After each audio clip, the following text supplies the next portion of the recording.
The U.S. State Department could require visa applicants who want to visit America to reveal information about the social media accounts they've used over the last 5 years. Here's Samira Khan.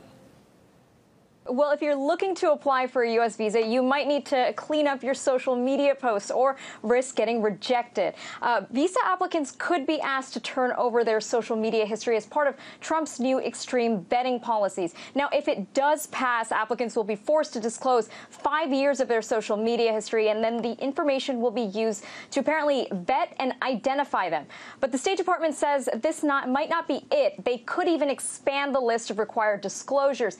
And if you think that's too intrusive, the plan also requires emails and phone history. Well, the proposal received a mixed reaction online from people saying it's an attack on privacy, and others mocked it. As if having to have a visa and passport to travel the world is bad enough, how they want to base it on your social media activity. Well, there goes freedom of speech as well as freedom of movement. U.S. government, we want your social media names in order to get a visa. Me. Because freedom of speech is only something the almighty Americans get. Hell is unleashed for tourism. Now the other countries will ask the same for American tourists. Can't wait to print out every single one of my 6,754 tweets, one per page, and hand them to immigration.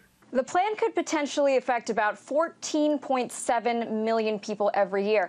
Similar policies in the past only applied to people that pose a serious security risk, and these new plans are supposedly part of Trump's larger counterterrorism policy. Now, some even joke that if other countries had similar laws in place, Trump's inflammatory tweeting could have gotten himself banned from traveling abroad. Political activist Christian Mancera says the State Department's proposal should only have limited applicability. This new idea by Trump may work in terms of like going after people that the American embassies in the local countries know are either terrorists or have ties to organized crime or to narcotics trafficking. This would probably serve a good purpose.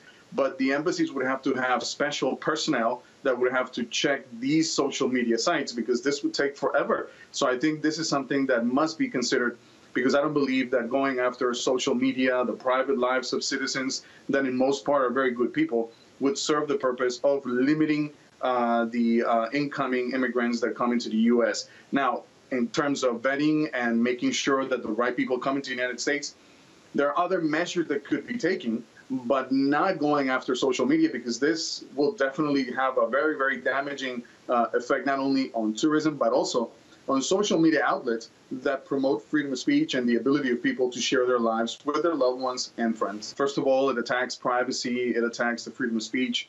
Potentially affect about 14.7 million people every year.